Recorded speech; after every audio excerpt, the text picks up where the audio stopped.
I want to begin, first of all, by saying good afternoon, or not afternoon, depending where you are. We have people from all around the world here. And thank you for joining the Power of Purpose webinar. I know there are a lot of new people who sign up for the webinar, who are participating, people who I haven't known for a long time, people who I've just encountered online in recent days and weeks, and I'm really touched that you're all here. So thank you for signing up, and thank you for being part of this. I'm going to start very quickly with just a minute about myself for those who haven't experienced what I do online a lot and who don't know me very well. So I'm Rabbi Yisroel GLICK. I'm first and foremost a teacher. That's what I've always been by nature. I'm a teacher, and I believe in the power of information to give us the ability to live a full life, to get things done, to make things happen, to make life into what we want it to be. But in order for information to be able to help us do that, we have to have information that's accurate, and we have to actually understand the information. So when I teach, generally my flagship style, my signature style of teaching is that I'll start from the foundation, from the bottom, and work my way up and give a full, complete answer or explanation to things generally so that people really understand what's going on.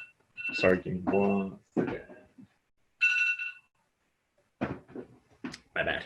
So, one of the things that happens a lot is people who know me well know that when they ask a question, sometimes I'll preface the answer by asking you, how much time do you have?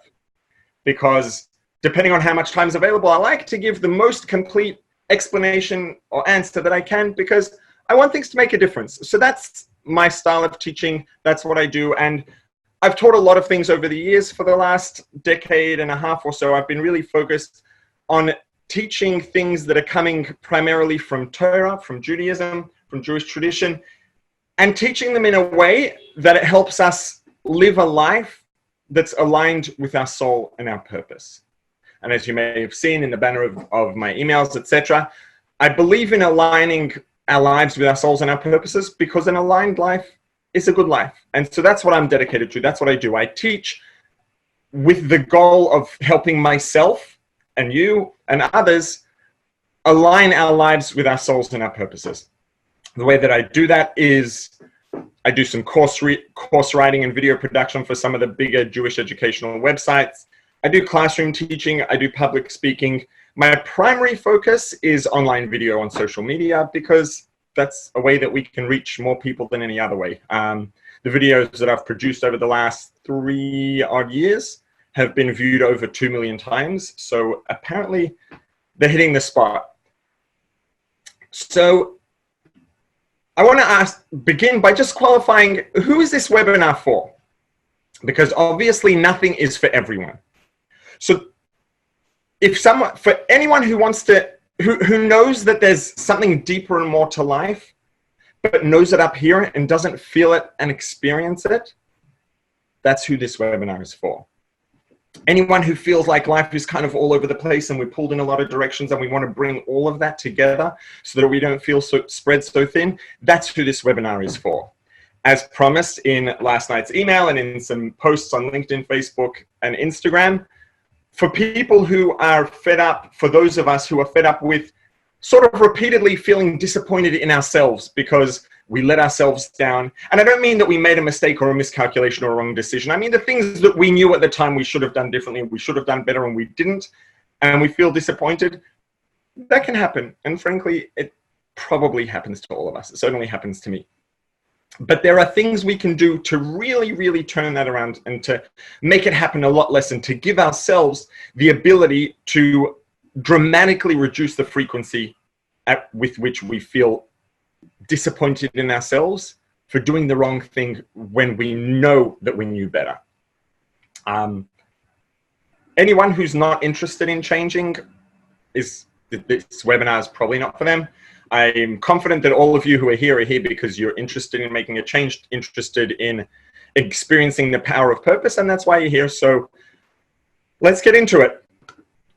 So, and just again, you know, if you're feeling spread thin, and this is something that I think everybody is going to experience or suffer from to varying degrees, but it's something that we probably all experience between technology, social media, email, phones, work, work-life balance is a favorite topic of discussion on LinkedIn. All the different things that are going on in life, and as there's more and more technology and we're more and more plugged in, we get spread so thin and pulled in so many different directions at the same time, and it's hard. It's hard to feel healthy and connected and to not just feel spread thin, really.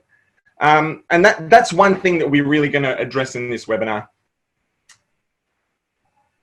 If you know that there's more to life and are maybe feeling a bit frustrated or disappointed that you know what up here and you don't feel it down here, this is what we're going to address in today's webinar. We're going to explain and understand the foundations for changing this, and then actually talk about actionable steps that we can take to implement these ideas so that we actually make that difference and we actually make a change. We make a change that we don't feel spread so thin. We make a change so that we actually feel and experience that depth in life, and not just know up here that it exists.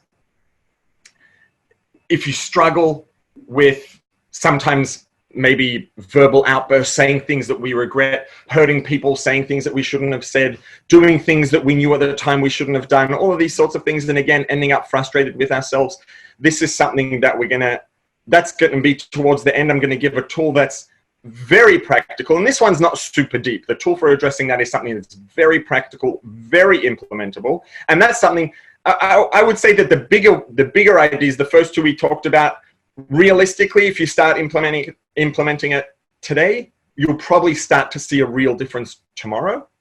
But with this one, you can see a difference within seconds. The second that you implement this is the second that you will actually experience a tangible difference in your ability to overcome these moments when you feel that urge to do something that you know you shouldn't, and you know you're going to regret, and you know you're going to be disappointed in yourself for doing, and we all have those moments, and to be able to actually get through that moment feeling proud and happy and confident rather than disappointed. So the three main themes that we're going to address, which were on the landing page and the emails, is number one, the power of purpose. A life of meaning, achievement, and well-being, because these are all things that purpose introduces into our lives. Number two, and we're actually going to do these in the reverse order. I think I decided afterwards that it's going to flow better if we do them in the opposite order. But the second one on the list is respect perspective and take control of your quality of life. And I'm going to explain very clearly, briefly but clearly, what I mean by respect perspective. And once we think about what respect means, it'll become very clear.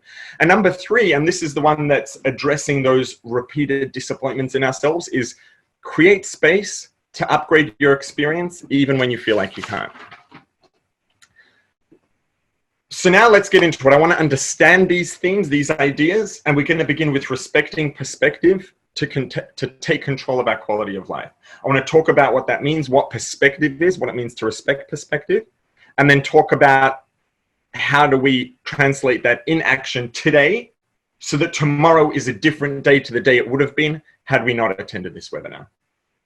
Now, when I say respect, when you respect someone, right, we can respect people for different reasons. We can respect someone because we think that they're a person whose behavior warrants respect. They're a role model. We may respect someone because they have power. We may respect someone because they have money or influence or fame.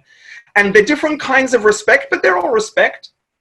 Now, what does respect mean? Respect effectively means that we realize the extent of something's importance and or influence. So we respect it for what it is.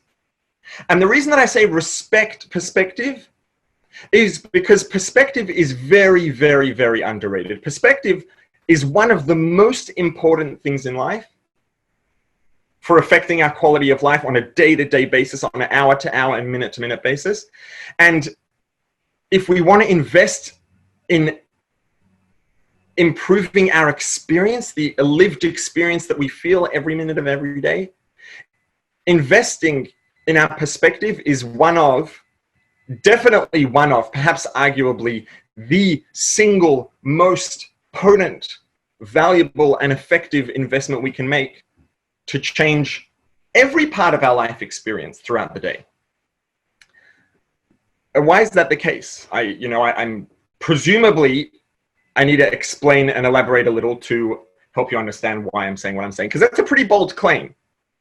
And when I say that it's one of the most important things, I mean that perspective is largely more important for your quality of life and for our experience, what we experience throughout the day, than the things that happen to us, than the weather, than the people we bump into, than someone who crashes into our car, God forbid, whatever it is. Circumstances, and I mean this very practically, circumstances are largely less important to our experience than our perspective is. Just imagine for a minute that you meet someone comes into work, they step into the office in the morning, or you come home and someone else is home, or you're home and then someone walks in, and they say, I'm going to show two different ways of expressing the same incident, but we're going to see a big difference. One person walks into the room and says, I was walking past the street and I encountered someone who said such and such. Or person walks in the door and says, I was walking down the street and I passed someone and they were rude and nasty to me. Now there's a very big difference. Even if the first person who says I encountered someone who said such and such that they tell you the person said was rude and was nasty, there's still a big difference, because that person is not telling you about the experience that they had. They're telling you about what happened objectively. The second person's telling you what they experienced. It hurt me. It was rude. It was nasty. It made me feel offended. They're describing, whether directly or indirectly, what happened to them. Now, the question is it more important for our quality of life? Does it make a bigger difference to your quality of life today whether or not you, in the words of the first person, encounter someone who says such and such? If that's the way that you're going to present it and that's the way that you feel, you observe it, you experience it objectively and don't really get affected by it, it doesn't really make a difference. It didn't ruin your day. But if you feel offended, you feel slighted, you feel hurt, now that just ruined your day. Now that just ruined at least your minute or your hour or your lunch break or whatever it is. Right? So the exact same event, the exact same circumstance can have a very different impact on our experience. And ultimately, at the end of the day, circumstances are the only reason that circumstances are important. We talk about circumstances a lot, and I'm not suggesting that circumstances in life aren't important. But what I am suggesting is that ultimately we don't care about circumstances. The reason we're interested in circumstances and concerned about circumstances is because of the impact they have on our experience. Ultimately, our circumstances affect our experience, affect the way that we feel. And that's what we care about ultimately at the end of the day. Now, if we can learn to see things in a way that, regardless of what the circumstance is, it doesn't have a negative impact on our experience, it doesn't make us feel bad, then we've effectively freed ourselves of being subject to our experiences and being at the control of our circumstances. What happens doesn't matter as much. You know, people always talk about it, a person who's a glass half empty or a glass half full.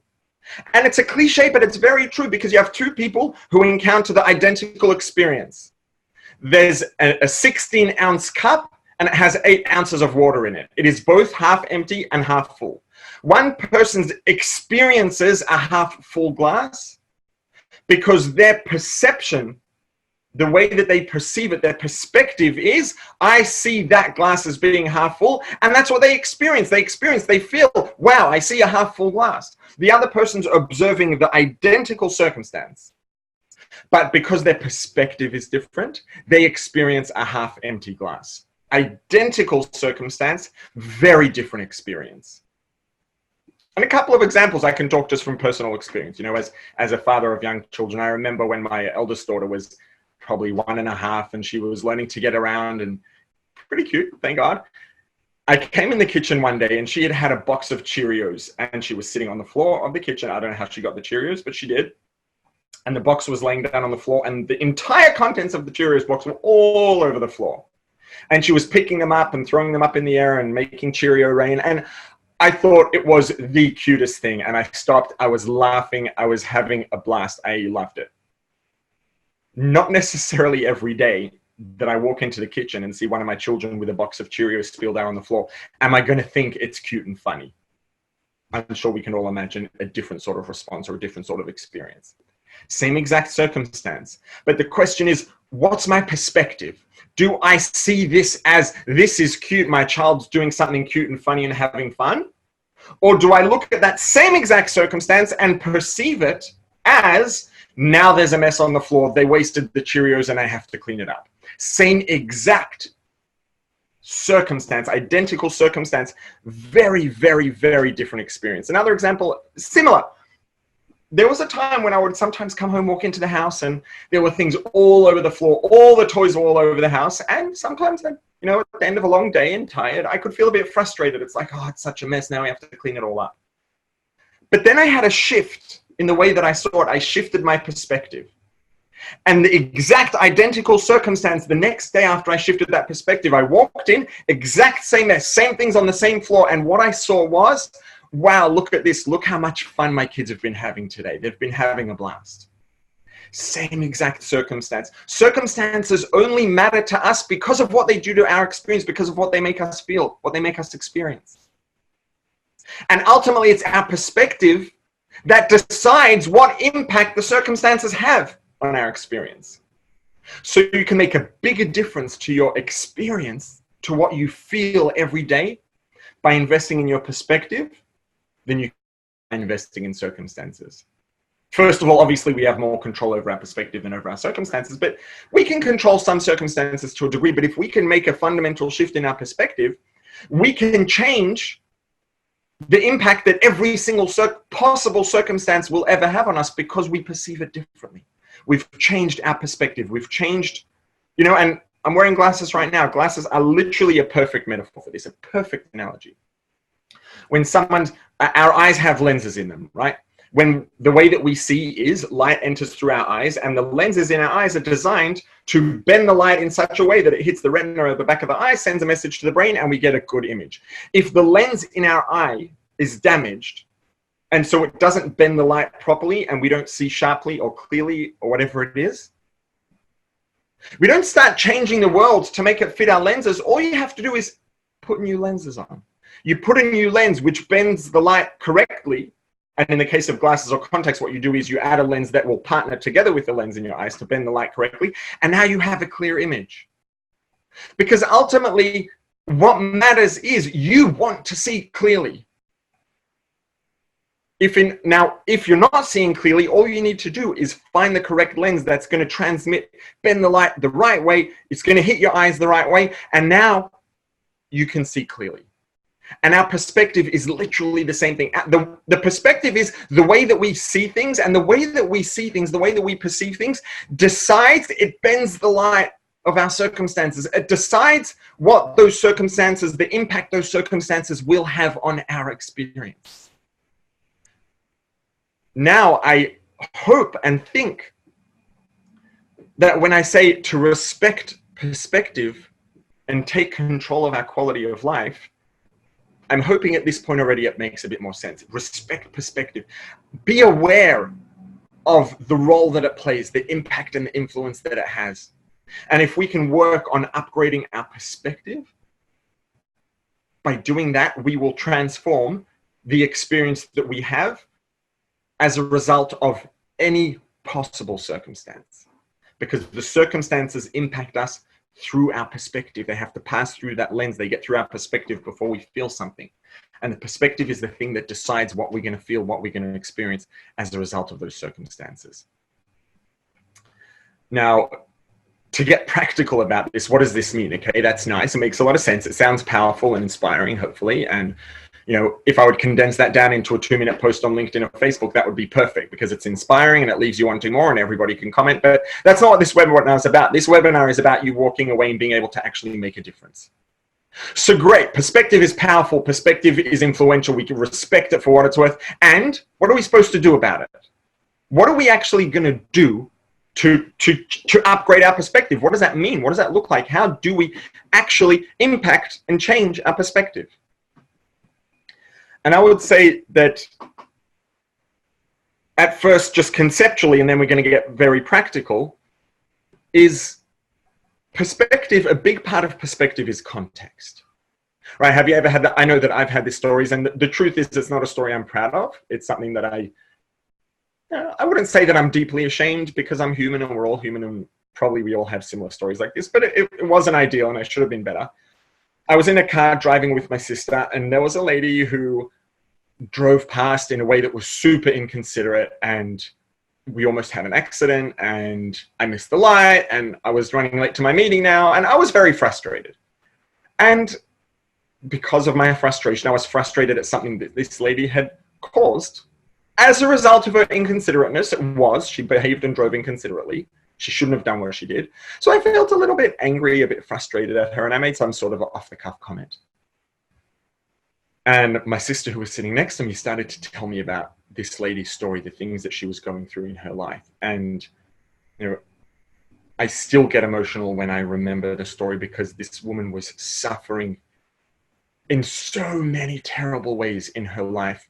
And they weren't things that she was going to switch off in a minute. They were things that she was dealing with and was going to be dealing with, at least for quite a substantial amount of time.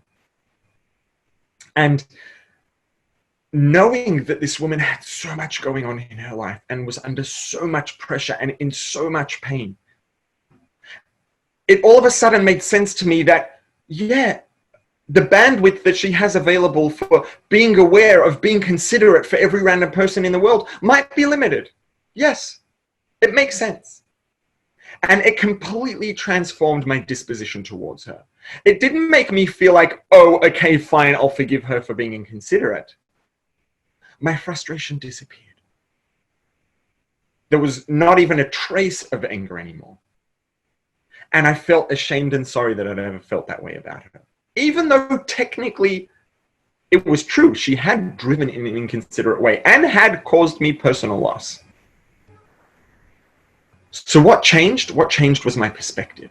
What changed was that I now had clarity, accurate clarity about the bigger picture, and that changed my perspective. And because my perspective shifted, it completely changed my experience. It changed what I experienced as a result of that.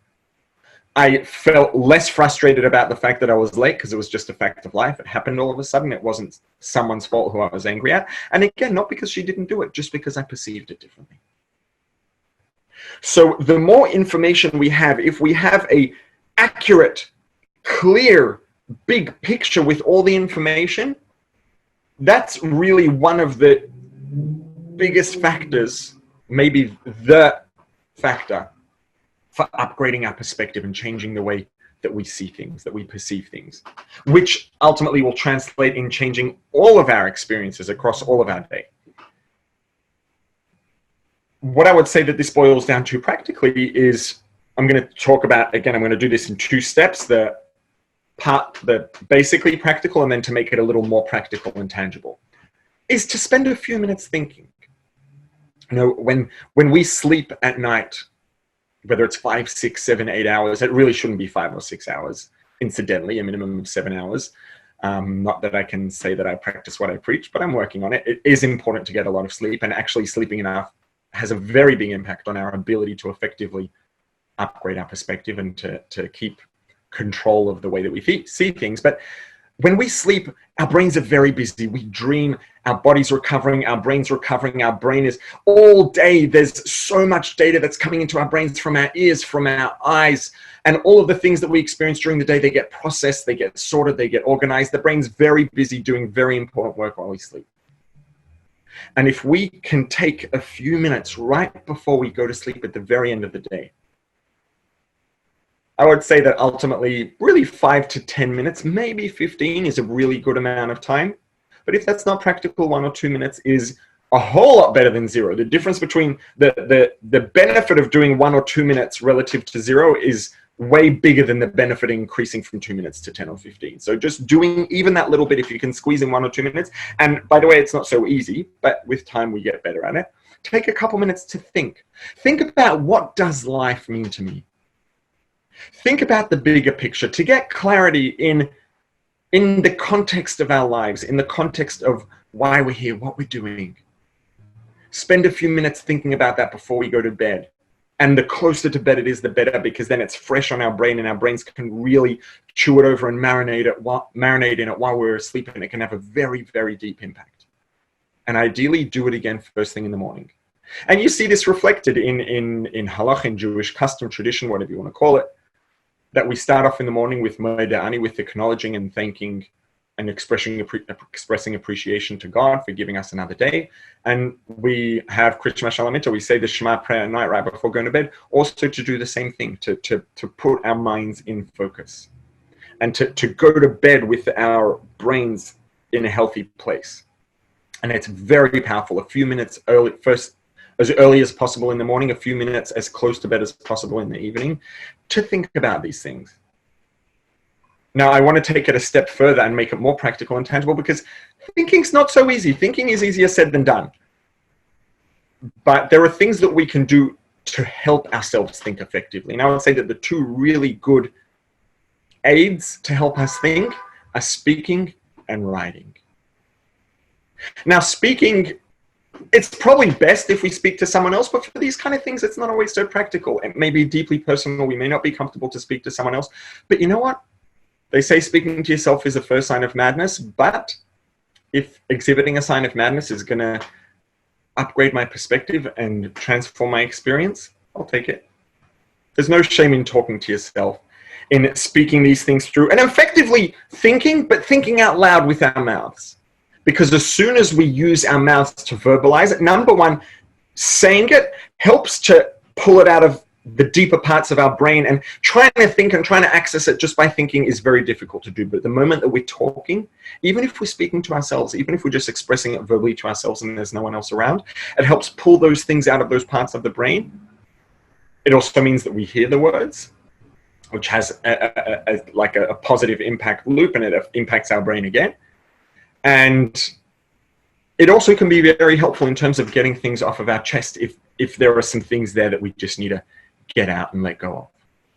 And the second way, and I think between these two, it really varies from person to person. Another one is writing, right? Journaling is something that there's a tremendous amount of evidence for the benefits of it. And there's more evidence coming out every day. It's becoming a common practice because it's very powerful and very effective. Taking a few minutes at night, as close to possible as bed, a few minutes in the morning as early as possible, to write about what life means to us, right? And people talk about journaling and writing 3 points of gratitude. When we write about things that we're grateful for, what that does is give context. It gives context to our day, give context to our experience, give context to our life, because it makes us think about what things are important to me, what things make a difference to me. So something like gratitude journaling, and I would say that it doesn't necessarily need to be that specific. It could just be journaling. How do I feel? What do I want this day to be about? What do I know about life that I want to implement into my day? What do I know that I would like to implement into my perspective and I would like to be more aware of? And by writing that down, it pulls it out of our brain, it expresses it, and it helps make us more consciously aware and to start integrating it into our perspective. And if we can do those things consistently, the more consistently, the better. Better 2 minutes in the morning and 2 minutes at night every day than a half hour every 3 days, I would say, absolutely.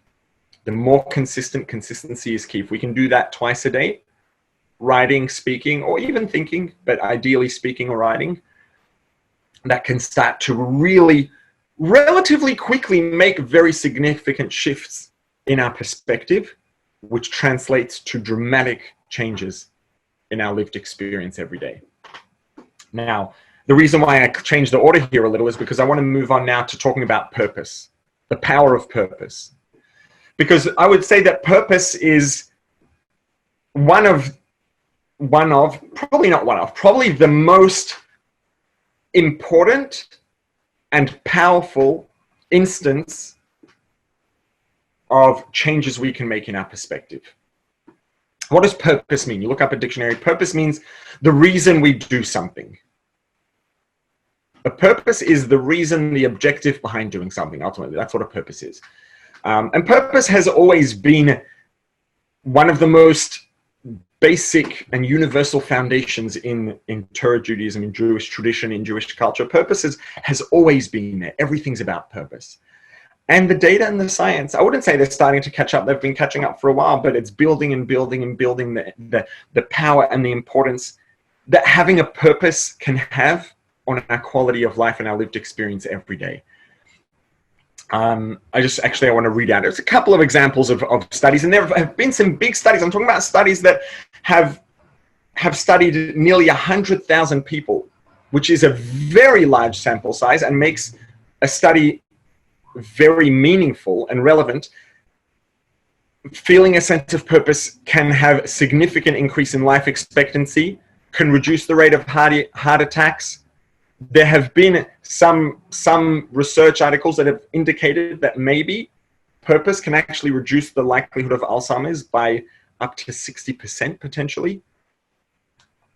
Purpose definitely increases the tolerance to pain, the tolerance to difficulty. And that's important because tolerance doesn't just mean that we can handle it. It does mean that we can handle it. What does it mean that we can handle it? It means that we can go on and live and continue to experience life despite the fact that we're in pain, which means that we're not a victim of the pain as much. And the stronger our sense of purpose, the less control and the less impact pain has on us. It's literally I guess it's kind of abstract, but it's a form of painkiller. And then there have been some very, very interesting cutting edge research that indicates that possibly it could be that having a sense of purpose, a strong sense of purpose in life, might even actually affect our DNA, right? One of the things that's very important about aging, the fact that we get older and obviously health starts to decline at a certain age and continues to do so. What's thought to be one of the most important factors in causing that is the DNA. The DNA in all of our cells, the DNA decides how we're made. It decides our form, decides our shape, our appearance. It also decides our function, and it runs our day-to-day life every day. And over time, DNA can actually deteriorate. And as the DNA deteriorates, as our genes and our chromosomes deteriorate, our health starts to deteriorate with it. And having a sense of purpose may actually have a protective effect over the health of our chromosomes and our DNA, keeping them quite literally younger for longer, which ultimately will keep us younger for longer. And just a couple of really very powerful examples of, things that probably many of us have experienced. I guess it's kind of a mixed bag. It's mixed feelings. Hopefully we've experienced, hopefully we've had the opportunity to know elderly people. It's a huge privilege to know and to be able to experience what elderly people have to offer. And very often what you'll see is that there could be a couple who's been married for maybe decades, 50, 60, 70 years sometimes. And they get pretty old and they're sort of getting older and older together. And then what happens very often is that when one of them passes away, the other one passes away very soon after. And purpose is a huge part of that. Because these people wake up every day to share their lives with each other, to share their lives together, to take care of each other, to give to each other, to share their experience and live a combined life together in partnership. And that's a purpose that keeps them going for years, for decades, through old age, through hardship, through difficulty, through ill health. And then the moment one of them is gone, very often the partner who now misses them feels a dramatic loss in purpose. And because what's been one of their foremost causes, or one of the foremost things that they've felt is their purpose their whole life, is now gone. And the protective effect that purpose has over keeping us alive, keeping us healthy, keeping us relatively young, keeping us active, keeping us vibrant and passionate and truly alive, as that purpose goes away, it can impact people that deeply that they can literally come to the end of their lives very soon after. And it's a relatively common thing. Also, there are many stories of grandparents who maybe were sort of hanging out for a grandchild's wedding and waited a few years, and then the day after the wedding, they passed away. These stories happen I wouldn't say frequently, but there's many, many, many instances of stories like that. And again, it's the same thing because they have that purpose that they want to see this, they want to see their grandchild get married, and they stick it out, and it can keep them alive, sometimes through very serious illnesses. But that purpose has such a deep impact, and it's so powerful. It keeps them going, and it can keep them alive. And then the moment that purpose is over, boom. Now, these are obviously very strong, extreme cases to illustrate, but purpose is very powerful. Now, I want to talk just for a couple minutes. I want to clarify briefly why. Why does purpose make a difference? Why does purpose make such a big contribution? The fact that there's a reason, why I get out of bed, and there's a reason why I do things, why does that make a difference?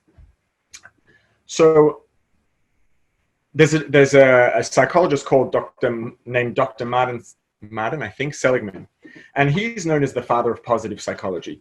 And he's done a lot of work with the US military and a lot of very powerful research. And he has this term that he coined PERMA, P-E-R-M-A. And he says these are the 5 things that ultimately make the biggest contribution to our well-being.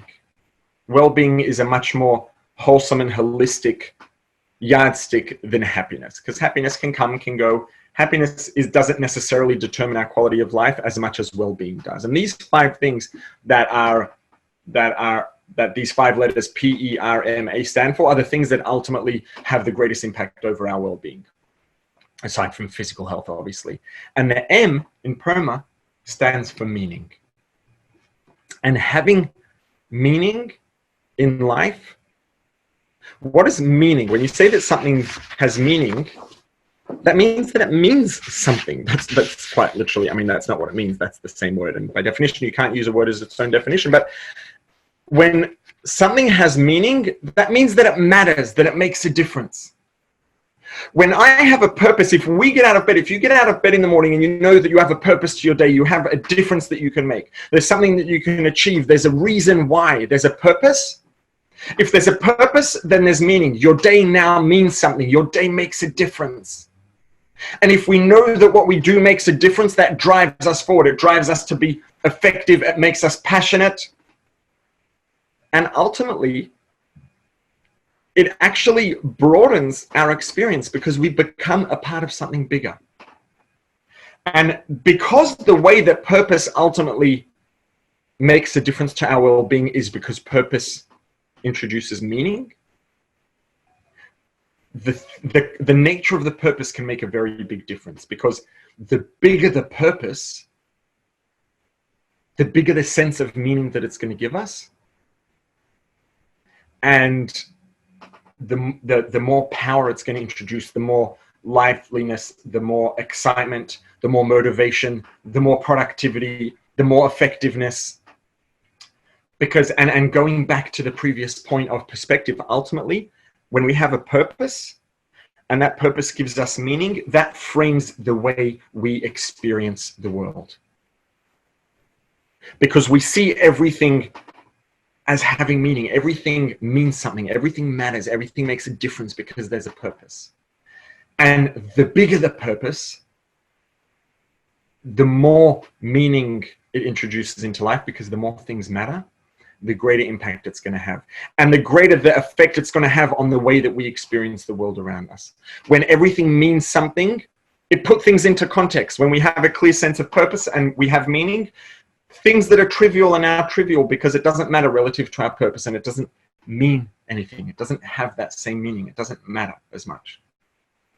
And to having a sense of purpose, having a reason we get up, and, you know, coming back again to a couple that's lived together for decades, ultimately that becomes, for many people, largely their foremost source and sense of purpose.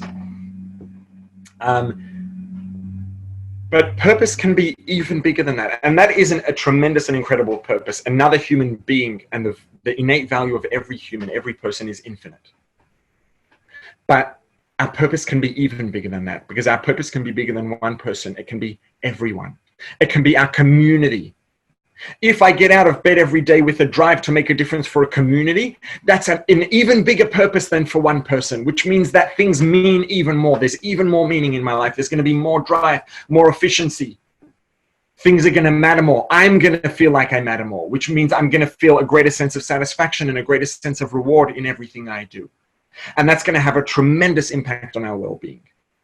And we can make it even bigger if I feel and understand that the things I do ultimately have a ripple effect and make a difference across the world, and can maybe contribute to the purpose of existence of making the world a better place, making the world more divine. That is an infinite purpose. And what that does is it actually makes our life bigger, because we've now become a part of something big, so part of something maybe infinite. And when that's how we see the world, when we have that purpose, that affects the way that we frame, the way that we see things, and that changes the impact that circumstances are going to have on our experience. And by upgrading our perspective, we can really, truly transform our experience. Now, again, practically speaking, implementing that, it's because it's kind of an example of perspective. It's the same thing. It's taking a few minutes in the evening, a few minutes in the morning, and you know what? If we can do it more times throughout the day, even better. The more consistently we can do it, the more we can, but that's not practical. We can't set an alarm every 30 minutes to do this, or 3 minutes doesn't make sense. We're going to be practical, and I think a reasonable chunk of a few minutes first thing in the morning and in the evening right before bed are very good options, because it sets up our brain for the day, and it sets up our brain for what it's going to process while we're asleep. Those are very effective times. And if we can make use of those times to think, to talk, to write about why we're here, what's our purpose, and then that translates into meaning. And meaning, because meaning makes us a part of something bigger, it makes us matter, it makes our actions matter, that has a tremendous impact on well-being.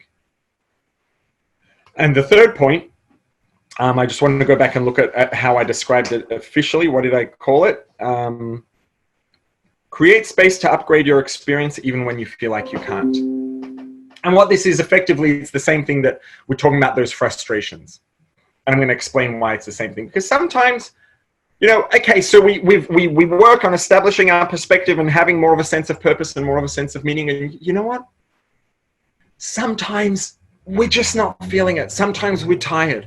Sometimes we're hungry. Sometimes we're cranky. Sometimes we're feeling emotional. Sometimes we're just having a hard day. And sometimes we just got up on the wrong side of the bed. It can happen, and it does happen. And the question is, what can we do to make sure that even when we don't feel up to the task, even when we don't feel a sense of meaning and a sense of purpose and everything else, we can make sure not to do things that we know we really don't want to do. We can make sure to bite our tongue and to not say that nasty comment, to not say something that's going to hurt someone, to not randomly say some useless gossip, or to do something that we know we're going to regret and wish we hadn't done. And in a way, it's kind of reframing also. I wouldn't say it's changing perspective, but it's similar.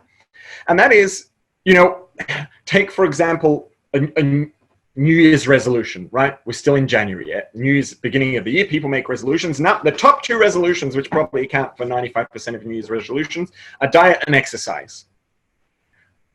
I don't remember the exact numbers, but it's it's quite funny how large the percentage of people who never even start.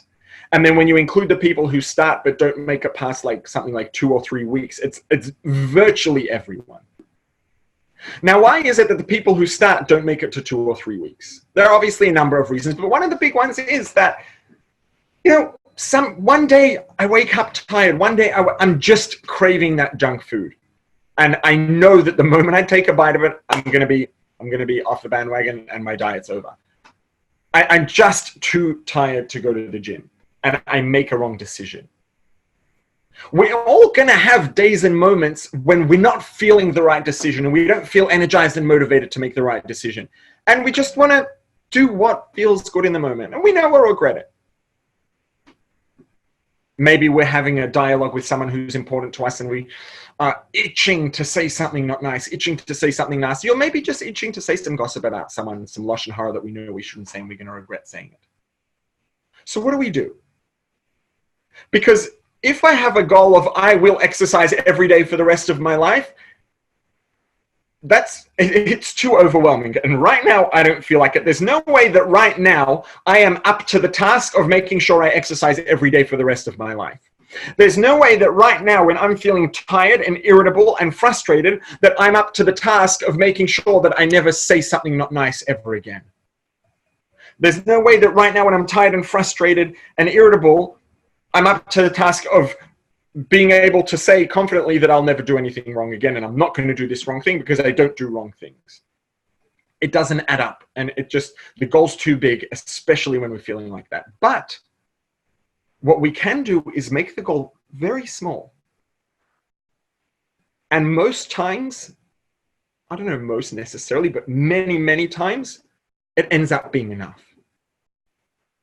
Right? If I feel an urge, like, for example, Lashon Hara, saying gossip, saying something not nice, saying something to someone that's just going to maybe hurt someone else or make someone see someone negative in a negative light. And the urge to say that, the urge to gossip and to say not nice things can be so powerful.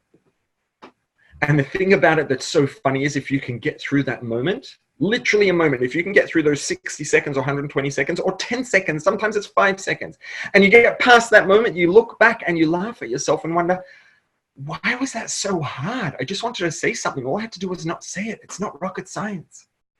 But that urge is so strong. But what we can do is make that goal something that we feel that not only we know we can do, but that we feel we can do. Because we know technically we could do huge goals, but we don't feel like we can. And practically, it's not a realistic expectation in a difficult moment. But to say to myself, you know what? I'll say it. Maybe in 5 minutes. I'm committing right now to biting my tongue for 5 minutes. And to say it honestly, not to say I'm saying it for 5 minutes and in 5 minutes I'll say 5 minutes again, because then you don't mean it and it doesn't work. But to say to yourself, you know what, I'm going to bite my tongue for 5 minutes. And then if I still want to say it, I'll either say it or I won't. I'll consider it then, whatever. Right now, I'm committing to 5 minutes. Right now, there's this temptation that I want to engage in, whether it's food that I shouldn't eat, right? Food is a great example because it's practical. Most people can relate to struggling with food to some degree or another. There's that food, that donut that I really want to eat, whatever it is. And I really know I shouldn't. And it's like, okay, I'll just eat it. But you know what? If I say to myself, 5 minutes, I'm not eating the donut for 5 minutes. In 5 minutes, I'll reconsider. And if I want to eat in 5 minutes, I will. That's so powerful and so effective. And it really does. But it only works if we mean it. If we tell ourselves, I'm not going to eat it for 5 minutes and then another 5 minutes and then another 5 minutes, it's not going to be as effective. Say it for 5 minutes and truly only commit to 5 minutes or 10 minutes or 3 minutes. And sometimes 60 seconds is really enough to get past a moment. And that's a goal that we can commit to and that we can handle and break it down and say, right now I'm committing to 60 seconds, to 5 minutes, to 3 minutes, to 7 minutes. That's what I can do. I can commit to that. And if I do it afterwards, I'll do it. And it's fine. That's a separate question. Many, many times, by the time we get through those 60 seconds, 3, 5, 7 minutes, the moment's passed and we're good. And we're good to go until it comes back again. Breaking things down into small increments of time and just committing to something that we know is not such a big deal and we really can do can be much more powerful ultimately than just getting us through those 60 seconds or 3, 5, 7 minutes. Because very oftentimes that moment has passed. And then we're good. And even if it didn't, and even if we end up doing it, we've built up strength. We've built up the skill of putting it off. We've built up the skill of saying no in some way, shape, or form.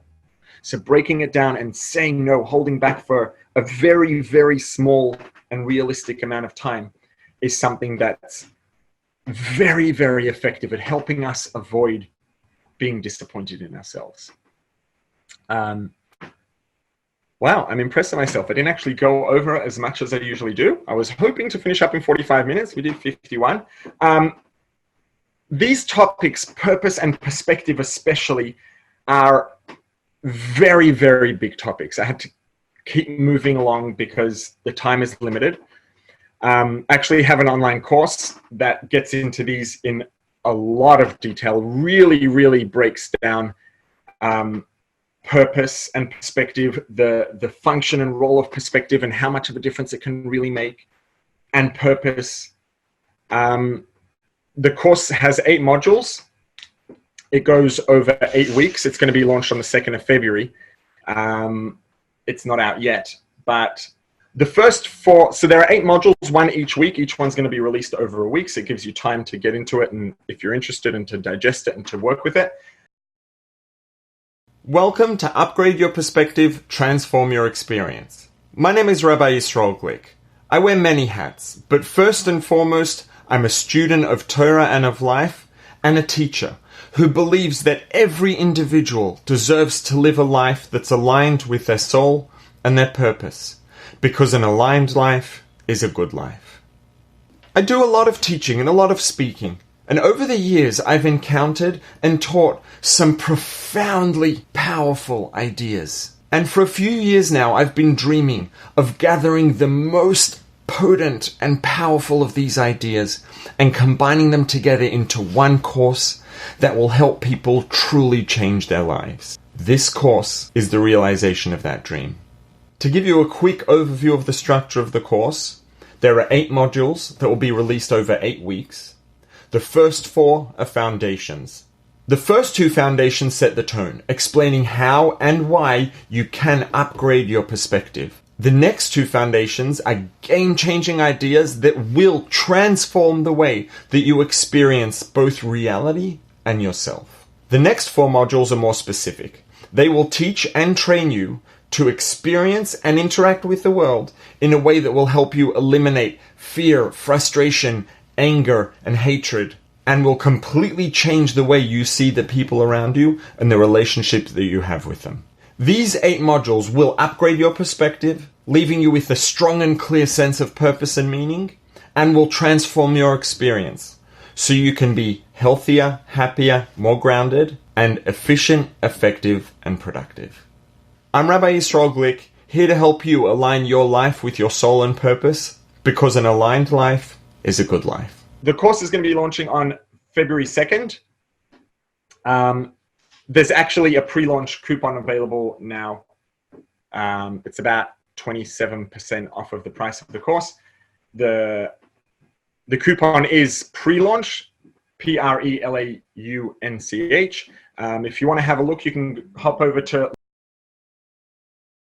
and you can see the curriculum, the overview of the 8 modules, the foundations, and the more specific ones, and get a little bit of a taste. If you want to hear more, you want to discuss it and hear more details, maybe talk about it in person, you can go to reach RabbiGlick.com, REACH, RabbiGlick, RabbiGlick, all one word.com, and you can put yourself into my calendar and we can have a chat and talk about it in a little more detail.